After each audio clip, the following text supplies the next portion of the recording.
దేవుని పరిశుద్ధ నామానికి మహిమ కలుగునుగాక. నా ప్రియమైన స్నేహితులారా, ఈరోజు నేనొక టెక్నాలజీ ఛానల్ వార్త చెప్పడం లేదు.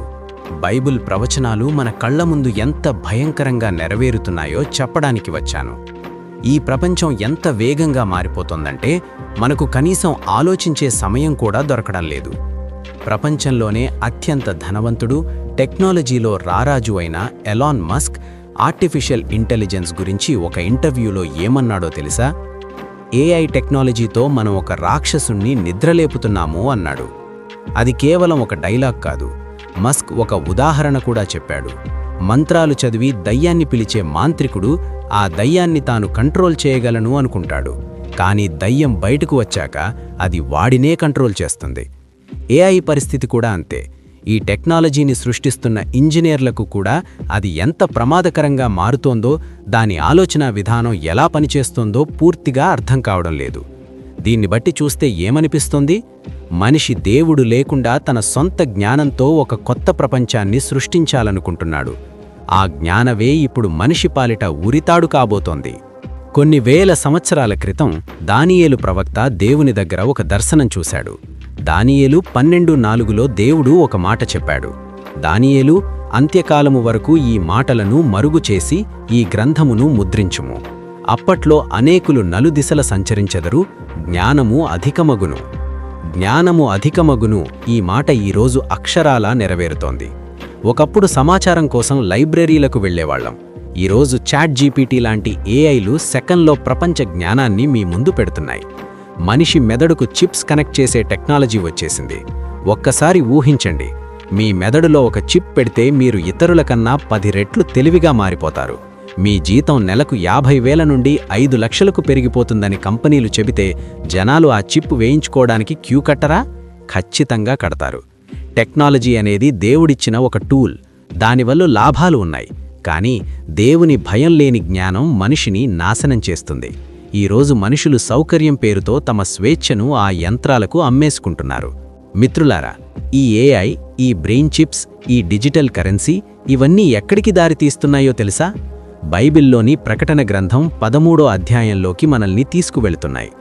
అక్కడ దేవుడు ముందే చెప్పాడు, చిన్నలైనను పెద్దలైనను ధనికులైనను దరిద్రులైనను అందరూ తమ కుడిచేతి మీదనైనను నొసటి మీదనైనను ఒక ముద్ర, మార్క్ వేయించుకొనట్లు అది చేయుచున్నది.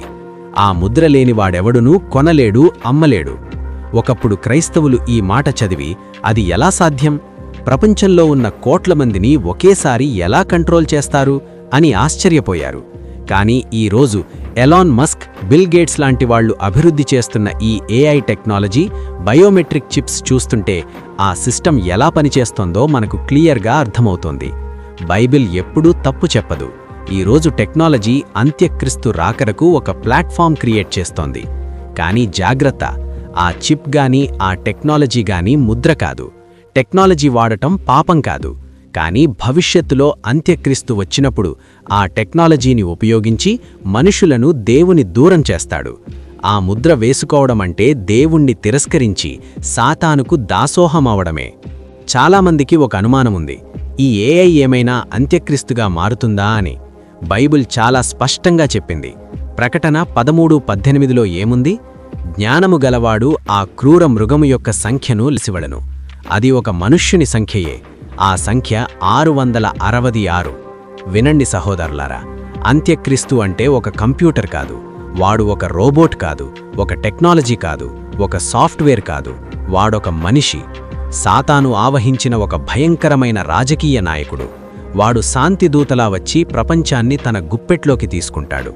వాడు దేవుని స్థానంలో కూర్చొని నన్నే ఆరాధించండి అని ఆజ్ఞాపిస్తాడు. అప్పుడు ఈ ఏఐ టెక్నాలజీని ఉపయోగించి వాడు మాట వినని వారిని చంపేస్తాడు లేదా కొనుగోలు చేయకుండా కంట్రోల్ చేస్తాడు. నా ప్రియమైన సోదరా సోదరి, ఈరోజు లోకం జ్ఞానం అని పరిగెడుతోంది. ఏఐ వస్తోంది, మా జీవితాలు సుఖంగా మారతాయి అని సంబరపడుతోంది. కానీ నీకు తెలుసా, దేవుని లేని ఈ లోకపు జ్ఞానం నిన్ను నరకానికి తీసుకువెళుతుంది. ఈ టెక్నాలజీలు నీకు డబ్బివ్వచ్చు, సౌకర్యమివ్వచ్చు, కానీ నీ ఆత్మకు శాంతినివ్వలేవు. మరణం నుండి నిన్ను రక్షించలేవు. దేవుని వాక్యం నెరవేరుతోంది. క్రీస్తు రాకడ బహు సమీపంగా ఉంది. లోకం తన అంతం వైపు పరుగురెత్తుతోంది. ఈరోజు నువ్వు ఏ వైపు ఉన్నావు? ఈ లోకపు సిస్టం వైపా లేక నిన్ను ప్రేమించి ప్రాణం పెట్టిన యేసుక్రీస్తు వైపా? ఆ అంత్యక్రీస్తు సంస్థ 666 ఈ భూమిని పాలించకముందే దేవుడు తన సంఘాన్ని, తన బిడ్డలను ఈ భూమి మీద నుండి పైకి తీసుకువెళ్తాడు.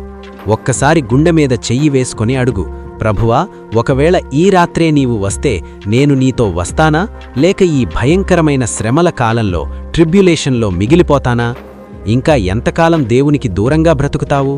నీ చేతిలో ఉన్న ఆ మొబైల్ నిన్ను కాపాడదు, నీ బ్యాంక్ బ్యాలెన్స్ నిన్ను రక్షించదు. యేసుక్రీస్తు రక్తం మాత్రమే నిన్ను రక్షించగలదు. నాతో పాటు ఈ ప్రార్థన చెయ్యి. యేసయ్యా, ఈ లోకం ఏ వైపు వెళుతోందో నాకు అర్థమైంది. మనుషుల జ్ఞానం వృధా అని నేను తెలుసుకున్నాను. దేవా, నన్ను క్షమించు. నేను ఈ లోకపు సిస్టంలో, శ్రమలలో మిగిలిపోకూడదు ప్రభువా. నా పాపాలను నీ రక్తంతో కడుగు. నా పేరు నీ జీవ గ్రంథంలో రాయి. నీ రాకడకు నన్ను సిద్ధపరచు. ఆమెన్.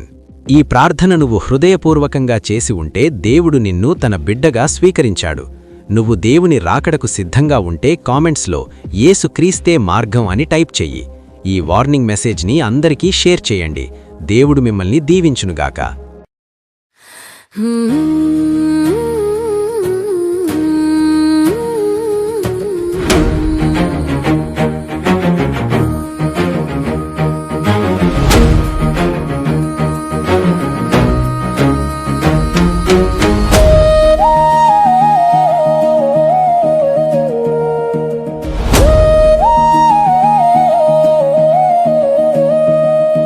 నిరీక్షణ నిండిన ప్రతి హృదయం నీ మార్గాన నిత్యం పయనం.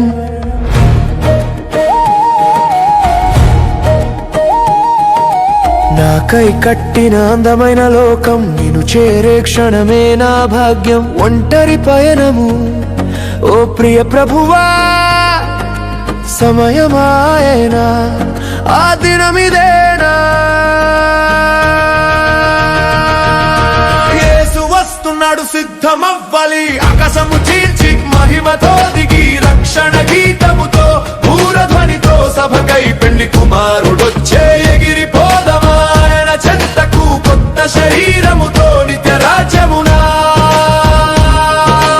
యేసు వస్తున్నాడు, సిద్ధమవ్వాలి. ఆకాశము చీల్చి మహిమతో దిగి రక్షణ గీతముతో భూరధ్వనితో సభకై పెళ్లి కుమారుడొచ్చే. ఎగిరిపోదమా ఆయన చెంతకు కొత్త శరీరముతో నిత్య రాజ్యమునా.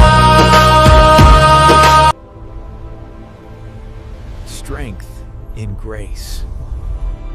It's all about Jesus.